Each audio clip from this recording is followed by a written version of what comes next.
Muy bien. Acerca de la nosología y el diagnóstico de este trastorno es importante tener en cuenta que los psiquiatras nos valemos de ciertas clasificaciones internacionales, en este caso el DSM-4R, que es el que les voy a presentar, pero hay que tener en cuenta que oficialmente este trastorno se describe desde el DSM-3, con ciertas variaciones a través del tiempo, pasando al que estamos actualmente. El criterio A constituye el evento traumático en sí, que tiene dos componentes: un componente objetivo, que es el evento traumático, y un componente subjetivo, que es la reacción del individuo. Los criterios B, C y D son grupos de síntomas generalmente nucleares, ¿sí? El criterio B es la experimentación, el criterio C es el embotamiento y la evitación conductual, y el criterio D es el hiperalertamiento. El E y el F son criterios de tiempo y de funcionalidad. Es importante tener en cuenta, si ustedes observan a la derecha de la pantalla, vemos que hay unos círculos en colores. Los círculos principales, los síntomas nucleares, son los que les expliqué, pero al lado derecho de su pantalla encuentran que vamos a tener una patología secundaria o patología accesoria.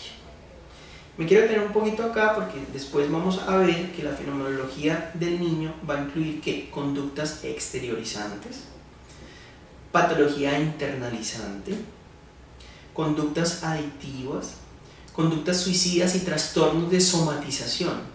Todos esos elementos se van a unir de cierta manera a los síntomas nucleares, y eso es lo que va a ser realmente el reto diagnóstico para el clínico, porque no vamos a encontrar cuadros típicos, vamos a encontrar cuadros muy heterogéneos.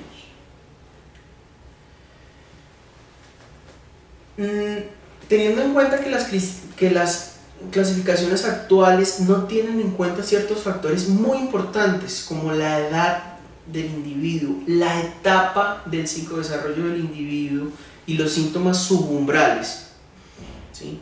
Dada por toda esa manifestación heterogénea que les había mencionado, la DS-03R y el Task Force del 2003 proponen unos criterios alternativos.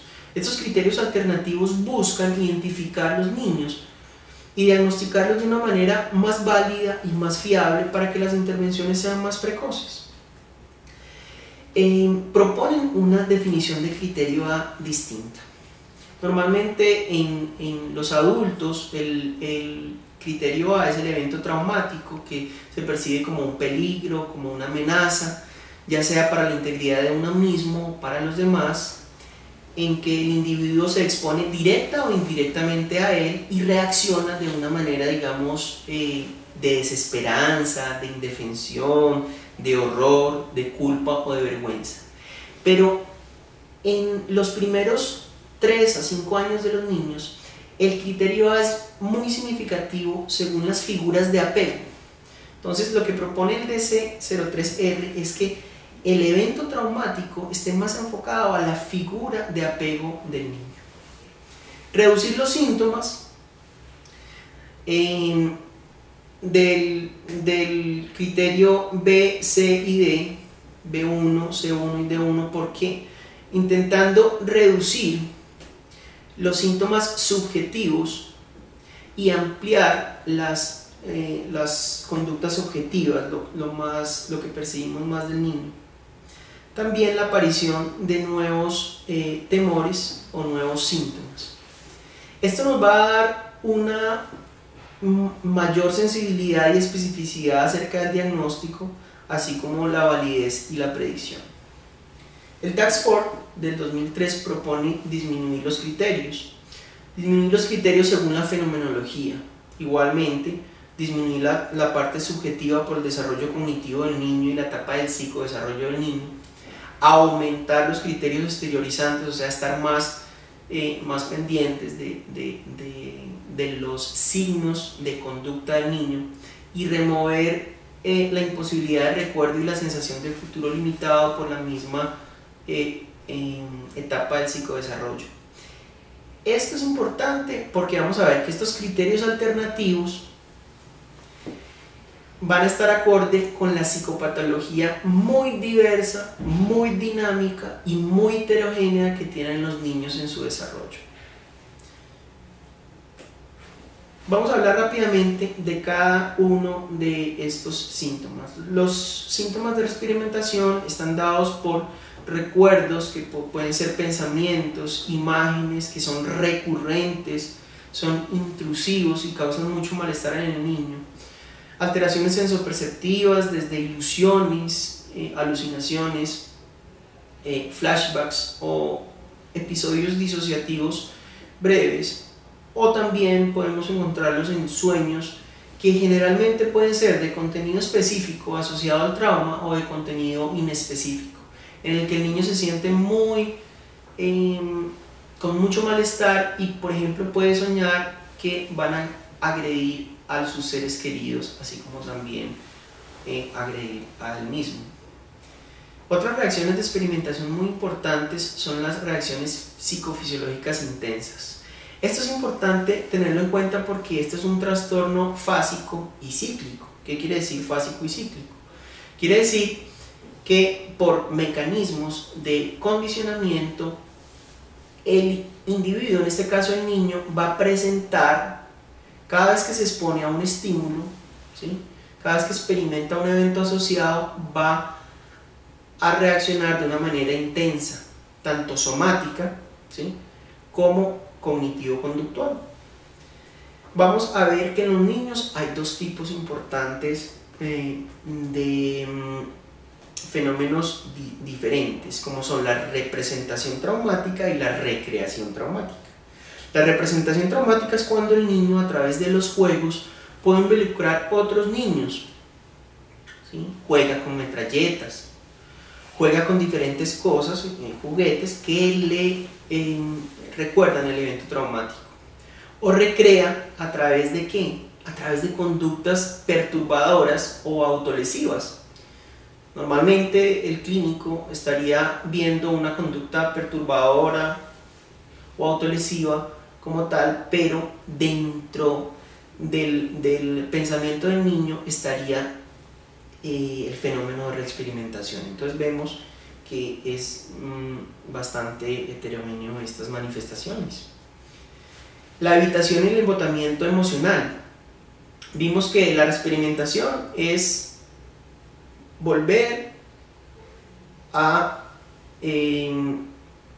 relacionarse con el evento. La evitación es todo lo contrario, es evitar desconectarse acerca del evento. Se puede desconectar de muchas maneras. Tiende a evitar pensamientos, sentimientos, actividades que recuerden el evento. Generalmente en estos niños hay un embotamiento y una restricción afectiva, en el que ellos pierden el sentido de gozo, de placer. En muchos pacientes se encuentra alexitimia, la capacidad de expresar y de elaborar los sentimientos. Y hay una sensación amplia de desapego y de futuro limitado. Prácticamente el niño siente una ruptura, ¿sí?, en su parte emotiva, que hace que vea el futuro limitado y totalmente peligroso y amenazante. Miren ustedes qué tan importantes son las distorsiones cognitivas y los pensamientos automáticos de estos niños. Utilizan ellos la negación, la distracción y la evitación conductual. Son distorsiones cognitivas muy usadas en estos niños con un alto precio funcional. Niegan a hablar de su enfermedad, evitan contarle a ciertas personas, y fuera de eso, lo que les dije, hay una evitación muy importante. Pero también se pueden dar conductas que en los adultos no vemos. Por ejemplo, el apego inseguro. Niños que normalmente no tenían este tipo de apego empiezan a tener apego inseguro. Otros comienzan a tener conductas regresivas, enuresis, encopresis, o niños que se comienzan a chupar el dedo o a hacer este tipo de conductas regresivas. Otros pierden habilidades psicomotoras ya adquiridas y otros hay una merma en el desarrollo de estas habilidades psicomotoras. Vemos que también es muy heterogéneo este componente de evitación y embotamiento emocional. El hiperalertamiento es muy similar con la población adulta. Vemos que pueden existir insomnios de conciliación, irritabilidad, explosividad, aunque las pesadillas, los terrores nocturnos y el sonambulismo podrían ser, y la literatura dice que pueden ser trastornos crónicos y persistentes en este tipo de niños. Tenemos también las dificultades atencionales, los síntomas somáticos y las conductas perturbadoras. Estos tres aspectos grandes constituyen la patología primaria del trastorno de estrés postraumático. Tenemos que tener en cuenta que la comorbilidad de este trastorno es muy alta. Fíjense ustedes que va del 62 al 80%. En algunos estudios dice que es de 2.5 a 3 veces mayor que otros tipos de trastornos psiquiátricos. Esto pone en duda su validez y su confiabilidad, así como los métodos de investigación, tanto en la parte clínica como en la parte práctica. Entonces vemos que tiene una alta comorbilidad. Hay estudios que el TEP a 10 años hacen estudios de cohortes grandes, cogen pacientes con TEP y los estudian a través del tiempo y han visto que aparecen conductas perturbadoras en un 19%, persistencia de un TEP un 13%, pero también trastornos afectivos en un 12% y trastornos de ansiedad en un 10%. Vemos que es muy heterogéneo este curso longitudinal. En los adolescentes, muy importante, 2 de cada 5 adolescentes presentan una o más comorbilidades, ya sea trastorno de estrés postraumático, depresión mayor que alcanzan cifras de 40%, abuso de sustancias que pueden alcanzar cifras de un 30%. Esto nos da prácticamente una suma de factores de riesgo para conducta suicida. Entonces ya tenemos otra población vulnerable, que es la adolescente. Las consecuencias de que la comorbilidad sea tan alta en la práctica clínica, en la vida cotidiana de nuestros pacientes, es que existe un alto solapamiento diagnóstico. Ya vemos que hay una patología primaria y una patología secundaria. Esto lleva a un subdiagnóstico y un diagnóstico erróneo y a un mal tratamiento. Hace que los individuos con el tiempo tengan muchas repercusiones y mucho impacto funcional de eso. Por lo tanto, necesitamos un análisis minucioso, tanto transversal como longitudinalmente, de nuestros pacientes. El diagnóstico diferencial constituye un reto, porque ya vimos que el trastorno de estrés postraumático es altamente heterogéneo. Tenemos que tener en cuenta trastornos adaptativos, reacciones agudas al estrés, reacciones de duelo, trastornos de ansiedad, trastornos afectivos, trastornos psicóticos, trastornos del aprendizaje, trastornos disociativos, conductas perturbadoras, abuso de sustancias psicoactivas, enfermedades médicas y medicamentos.